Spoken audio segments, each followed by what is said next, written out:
We're going to move on, John, to our next topic. It's all about the anniversary of the passing of Carrie Fisher, sadly. It's been 4 years. 4 years, yes. Unbelievable. And this is coming in from Screen Rant. It's actually coming in. I was actually watching. Carrie Fisher was trending on Twitter yesterday and the day before, obviously the build up to the anniversary.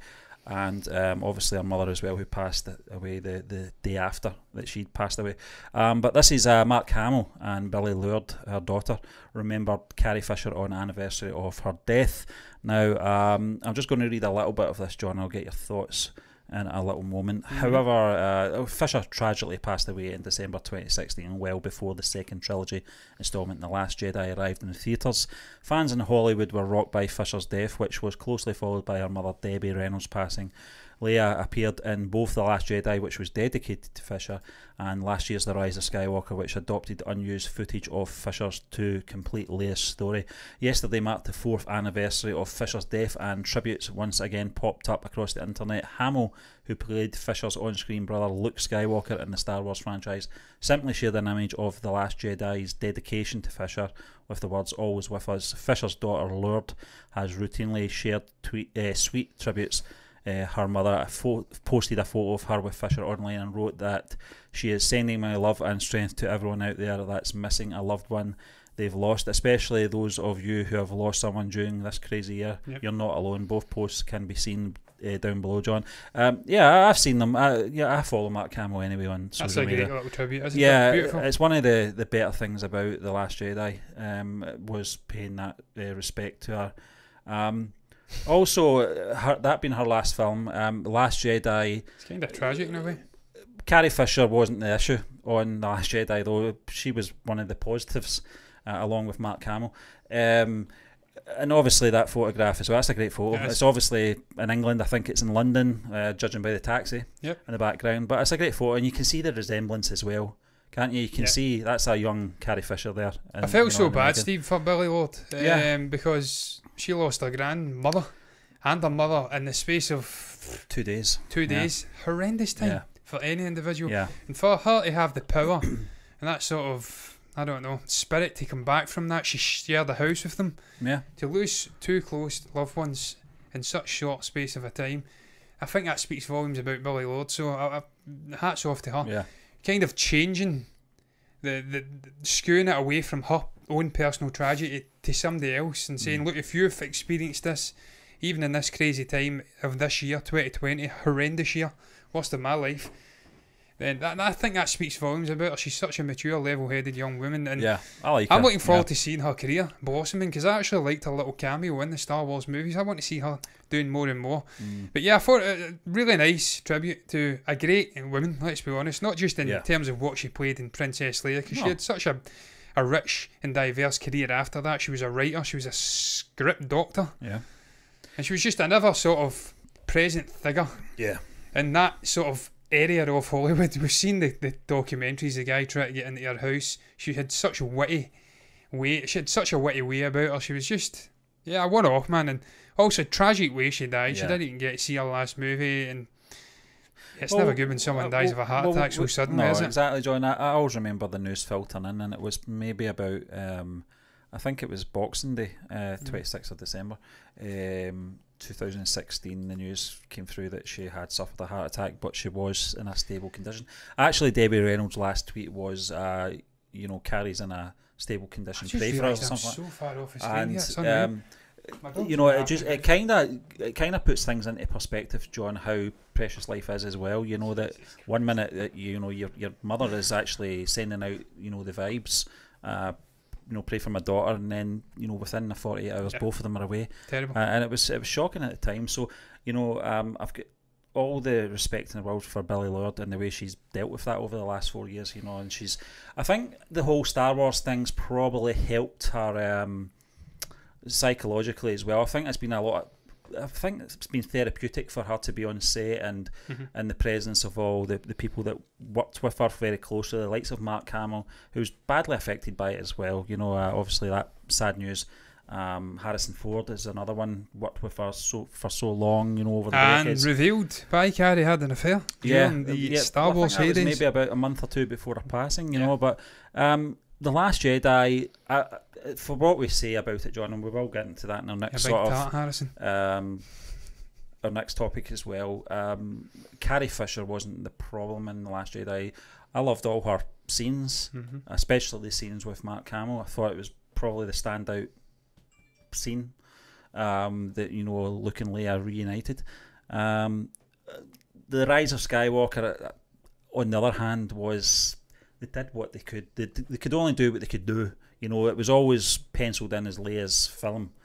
You know, Han's was The Force Awakens, Luke's was The Last Jedi, and The Rise of Skywalker was going to be Leia's. But sadly, Todd Fisher, that's her brother. He just trumpeted it to the world. It was so great, this footage. John, I think terrible. But I think the tinted specs are probably on because it was his sister. You know, I can't really fault him back for on that. the screen, I suppose. But it was the excitement of that. But I think for outsiders like ourselves, you know, it was built up a little bit too much. And when we did see it, don't get me wrong, the technology of the rotoscoping was fine, but the chemistry just wasn't there. Yeah. You knew that. I feel so sorry for Kelly Marie Tran, the Rose Tico character. As bad as that character was in The Last Jedi, for her to be saddled with, and I don't want to be crass here, but a dead character, a dead actor, for the entirety of the running time, it was terrible for that actress. She's acting to nothing. And then it's supplanted in, and it was just soulless. It was soulless, and it was almost like those characters you get in a GTA or Red Dead Redemption, where you walk up to them and they start talking to you, and you can walk away and they're still talking to you. You know, I've done it time and time again. That's what it felt like. No, but it was just something not natural about it. And you're absolutely right, John. I'm just going to move on now to something that's kind of coming into The Last Jedi anyway. It is our next topic, but it kind of just blends into what we were talking about there. And it's Star Wars writer wrote a script to fix The Last Jedi. This font is killing me, Stephen. Have I screwed that up, or does that actually say fix over there? Or does you think that says fi? It says fix, but it looks like fick. It looks like fi. It looks like fick. God, this font. But I'm trying and testing things before the new year, John. You can change it. You can always change it if you're not happy with it. But Star Wars novelisation writer Alan Dean Foster came up with a Star Wars 9 treatment that he thought would have fixed Rian Johnson's The Last Jedi. I'm just going to read a little bit of this coming in from Screen Rant, John, and I'll let you in. Speaking, where you are, Stephen. I'm just under the headings Mandalorian Luke Skywalker Honours. We're speaking with Midnight Edge. The author candidly shared his thoughts about the sequel trilogy's middle entry, calling it a terrible film. This motivated him to write a follow-up that would address some of the controversial story points in The Last Jedi. That included coming up with a different explanation as to why Rey is suddenly so powerful with the Force, making her part droid. It's crazy. I would have bought into that though. He also gives Luke Skywalker, I'm doing it again. He also gives Luke Skywalker a different death scene that one in canon, and unfortunately for him, Abrams' The Rise of Skywalker was already in production when he finished the script, which was why Lucasfilm no longer entertained it. This is what he had to say. Really, only why they never entertained it? This is what he had to say. It's just Rey was a droid. Yeah. That'd be a big bearing on it. It just wouldn't make. Do you know something, John? When I was reading that, I was thinking of that episode of Red Dwarf, the one where they were going through the reality bubbles, and one of them was the unreality was that Lister was a droid, and no one had picked up on this, and he was actually a worse model than Crichton, and Crichton took the hump to this that I'd been serving him all these years, and it turned out he was a lesser model than me. And the cat, but it was unreality, you know, and it was just that way. I always remember watching that, thinking, "What the heck is going on?" Tell you what, Stephen, that's the kind of thing I would some have of the writing in Red Dwarf was second to none. Actually better than that shit show served up by Rian Johnson in The Last Jedi.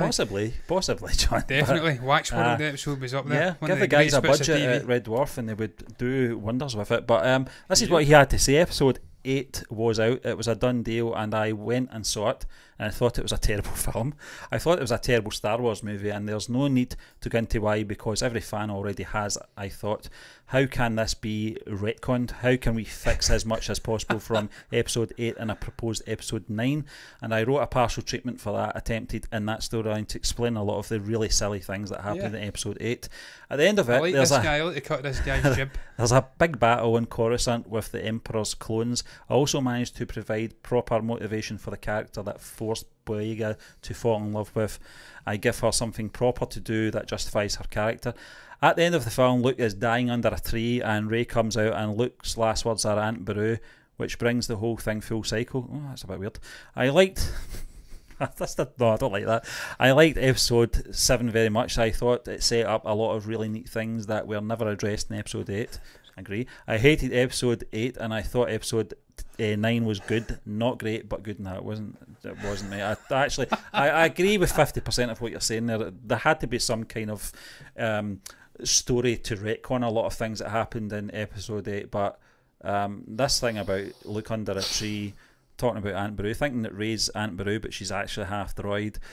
Whoa, no. He's got too much of his father in him. Yeah. He can't keep him here forever. He can't stay here forever. Terrible. Yeah. We had enough of that horrible, overdubbed shit show of an acting performance. We don't need more of that crap. And later movies. Perhaps the lady that actually played it out did a good performance and a good delivery, John. Yeah. It was the overdubbing it that was ruined the it. little Mo from EastEnders sort of overdub performance from the actual actor. God, I'm not an overdub, sorry. Her actual, she was sort of like your man Prowse, but she was actually outside a suit of armour. Yeah. So everyone could see a horrendous delivery. Unless that was a skin suit. Yeah. Well, everything else was false and hollow about it, Stephen. So couldn't make it any worse if it was. But Stephen, not a great script. Let's be honest.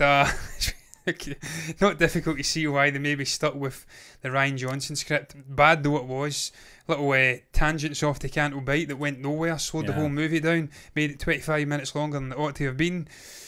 Just everything 25 else. minutes they could have used on Luke. Yeah, exactly. They couldn't. That's I'll go off on a tangent here. Speaking about tangents, that's the one thing that always rubbed me up about The Last Jedi.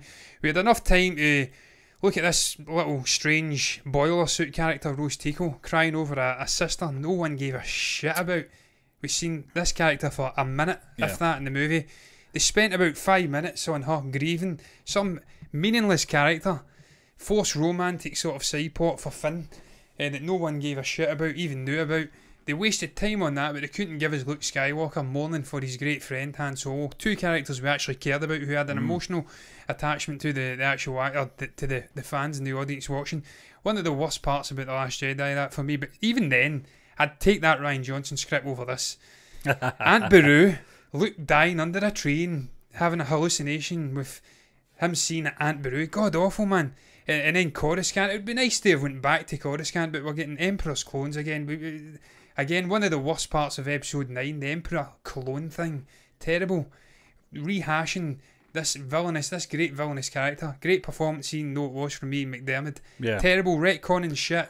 Destroying the original trilogy.